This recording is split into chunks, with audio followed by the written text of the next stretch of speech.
Hello friends, जैसा कि आपने यहाँ पर थंबनेल देख ही लिया होगा कि रेलवे की परीक्षा के बारे में आज हम डिस्कस करेंगे, जिसमें मैंने यहाँ पर 2000 वर्ष 2018 में जो नोटिफिकेशन आया था ग्रुप डी का, उसमें जो स्कोर किया था वह मार्क्स मेरे थे 87 मार्क्स। मैंने कैसे लाया, क्या रणनीति थी मेरी, और ग्रुप डी के लिए आप अपनी रणनीति कैसे बना सकते हैं, ये सब चीजों पे आज हम लोग डिस्कस करेंगे। तो जितने भी बिलासपुर के जोन के छात्र हैं वो बिल्कुल इसे ध्यान से देखें, और भी अदर जोन से जो है रेलवे की तैयारी कर रहे हैं उनके लिए भी हम महत्वपूर्ण है। तो हम लोग देखते हैं कि आरआरबी या आरआरसी के द्वारा यहाँ पर ग्रुप डी का एग्जाम कंडक्ट कराया जाता है।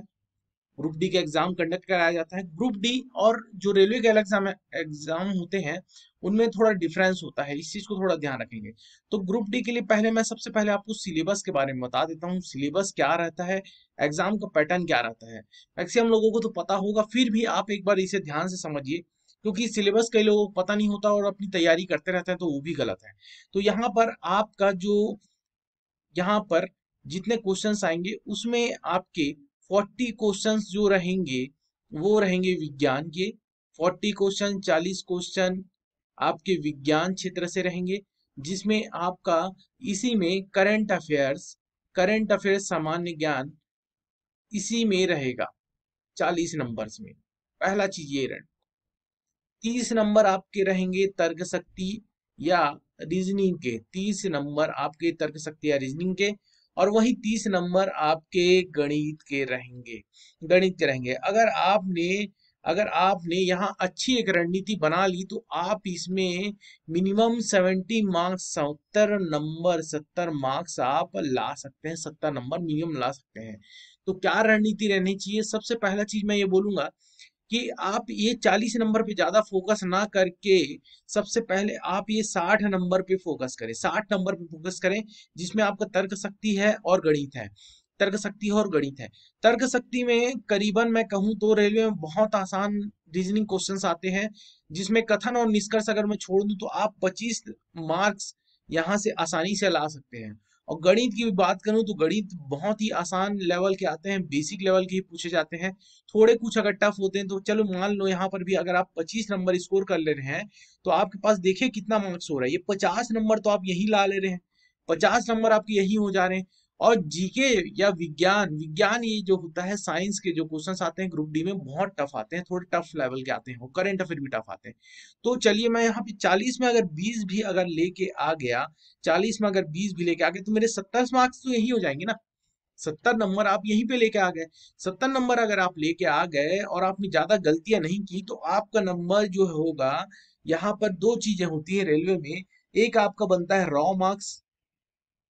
रॉ मार्क्स जो ओरिजिनल मार्क्स होते हैं।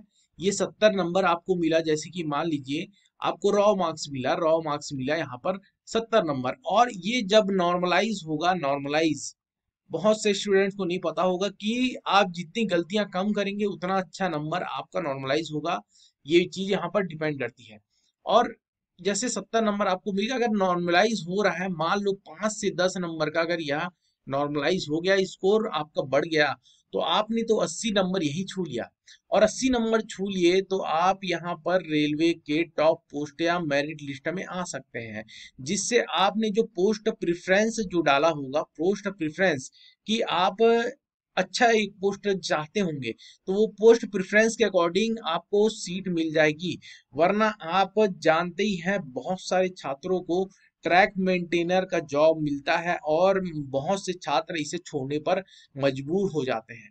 इसीलिए मैं बोल रहा हूँ बिल्कुल आप अच्छे से तैयारी कीजिए। ये एग्जाम कुछ दिनों में रेलवे की, ये मान के चलिए अगर कोरोना का लेवल कम रहा तो आपका ये जुलाई और इसके बाद जो अगस्त अगस्त तक में, यहाँ पर जुलाई में आपका एनटीपीसी का लास्ट फेज जो है वो कंप्लीट हो जाएगा, लास्ट फेज कंप्लीट हो जाएगा। और अगस्त में क्योंकि ग्रुप डी की पूरी चीजें हो गई हैं, तो यहाँ पर आपको एडमिट कार्ड डायरेक्ट दे दिया जाएगा, एडमिट कार्ड दे दिया जाएगा, तब आपको बिल्कुल कम समय मिलेगा। इसीलिए मैं बोल रहा हूँ आज ही से तैयारी शुरू कर दीजिए और बिल्कुल अपनी बेस्ट तैयारी यहाँ पर दीजिए। किसी भी प्रकार का डाउट होता तो आप मुझे कमेंट सेक्शन में बता सकते हैं। और ये मैं आपको दावा देता हूँ कि जो भी मैं तरीका बताऊंगा अभी, उसमें आपको बहुत ज्यादा सहूलियत मिलेगी। तो सबसे पहला मैं बताऊंगा आपको मैथ्स के बारे में। मैथ्स के लिए मैं हमेशा बोलता हूँ कि आप सिंपल आर एस अग्रवाल की बुक ले लीजिए। आर एस अग्रवाल की बुक ले लीजिए और उससे सॉल्व कर लीजिए। इससे ज्यादा हाई लेवल का कोई ऐसा आपको क्वेश्चन सॉल्व नहीं करना है कि दिन रात यूट्यूब में बैठे हैं टाइम पास कर रहे हैं, ऐसा कुछ नहीं। सिंपल आर एस अग्रवाल की बुक उठाइए, आर एस अग्रवाल की बुक उठाइए और क्वेश्चन सॉल्व कर लीजिए। एक जो मैं रीजनिंग के लिए बोलता हूँ, रीजनिंग या तर्क शक्ति के लिए, इसके लिए आप क्या कीजिए, थोड़ा सा यूट्यूब की मदद ले सकते हैं, क्योंकि अपडेटेड अपडेटेड क्वेश्चंस आपको जरूरत होते हैं। अपडेटेड क्वेश्चंस आपको बुक में नहीं मिलते कभी कभी, तो आपको अपडेटेड क्वेश्चंस आपको यूट्यूब से ही मिलेंगे, तो वहां से आप देख सकते हैं। और लास्ट जो है, जीके के बारे में अगर बोलूं तो यहाँ पर एक साइंस है जिसे विज्ञान बोलते हैं, विज्ञान, साइंस विज्ञान। तो विज्ञान में आप क्या कीजिए, या तो लूसेंट प्रिफर कर लीजिए, या तो एनसाइक्लोपीडिया अरिहंत की बुक, अरिहंत या लूसेंट दोनों में से कोई एक बुक आप प्रिफर कर सकते हैं साइंस की, जिसमें से आप डेफिनेटली, आपको ज्यादा कुछ करने की जरूरत नहीं, इतना तैयारी कर लीजिए। इसमें आपको एमबीबीएस नहीं करना है, एमबीबीएस नहीं करना है। आजकल दिन रात लोग यहाँ पर साइंस की क्वेश्चन देखते रहते हैं, दिन रात क्वेश्चन बनाते रहते हैं। बट आपको ऐसा मान के मत चलिए कि आपसे हर क्वेश्चन बनेगा। कितनों भी पढ़ के चले जाइए, वहां पर क्वेश्चन का जो थोड़ा लेवल है अलग ही टाइप रहता है। अगर आप 20 क्वेश्चन मान लो साइंस के पूछे हैं और आप मान लीजिए 15 स्कोर कर रहे हैं, 15 क्वेश्चन भी बना रहे हैं, तो कोई गलत नहीं कर रहे हैं, इसमें आपको कोई घाटा नहीं है। ठीक है, तो ये रणनीति थोड़ा सा बना के रखिएगा, और कोई डाउट होता है पूछ लीजिए। क्लियर है?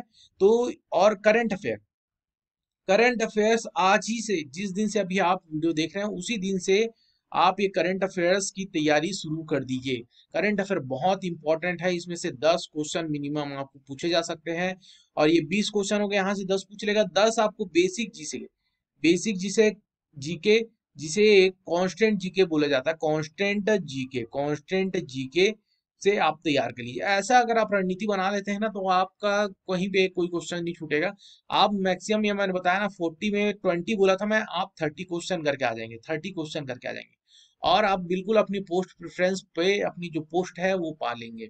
तो जैसे मैंने बोला कि फिर से आप अपना जोर लगाइए, फिर से अपनी तैयारी शुरू कर दीजिए। कभी भी एग्जाम अगर चालू हो जाएगा तो ज़्यादा समय नहीं मिलेगा। अगर आपको ये स्कोर करना है तो इस तरीके का नॉर्मलाइज स्कोर जैसा मेरा किया था, यहाँ पर स्कोर किया था मैंने 87 मार्क्स और मेरिट लिस्ट में आया था, तो ये ऐसा स्कोर आपको करना है। और अपने पोस्ट प्रेफरेंस के अकॉर्डिंग पोस्ट चाहिए, तो बिल्कुल आप क्या कीजिए, अपनी तैयारी बहुत ही जबरदस्त कीजिए। इसी के साथ मैं ये वीडियो समाप्त करता हूँ। कोई भी डाउट हो तो आप कमेंट सेक्शन में पूछ सकते हैं। धन्यवाद।